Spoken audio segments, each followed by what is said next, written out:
মরুর দেশ সৌদি আরব, যেখানে একসময় বিদেশিদের জন্য সম্পত্তির মালিকানা ছিল প্রায় অসম্ভব। তবে সময়ের সাথে বদলে গেছে পুরনো সেই বাস্তবতা। বিদেশি বিনিয়োগ আকর্ষণে নীতিমালায় বড় ধরনের পরিবর্তন এনেছে দেশটি। নতুন নিয়মে বিদেশি ব্যক্তি, কোম্পানি এবং অলাভজনক সংস্থার জন্য নির্দিষ্ট শর্তে সম্পত্তি ক্রয়ের সুযোগ রাখা হয়েছে, তবে প্রক্রিয়াটি পুরোপুরি ডিজিটাল।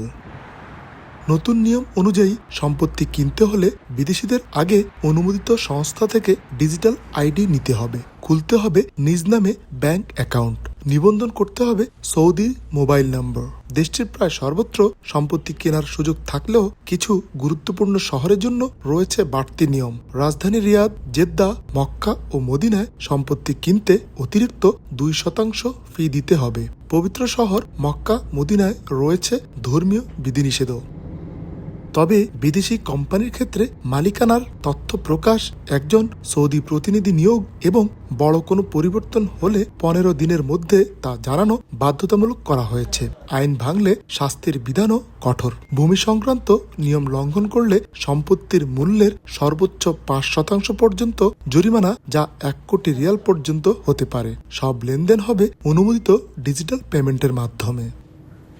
বিশেষজ্ঞরা বলছেন, ইউরোপের দেশগুলোর মতো সৌদি আরবেও এখন সম্পত্তির মালিকানা এবং প্রিমিয়াম রেসিডেন্সির সুবিধা পাওয়ার পথ খুলছে বিদেশিদের জন্য। বৈদেশিক বিনিয়োগ বাড়ানো এবং রিয়েল এস্টেট খাতে স্বচ্ছতা নিশ্চিত করতে সৌদির কর্তৃপক্ষের এই নতুন উদ্যোগ কতটা সফল হয় সেটি এখন দেখার বিষয়। আরিফুর রহমান, সময় সংবাদ, সৌদি আরব।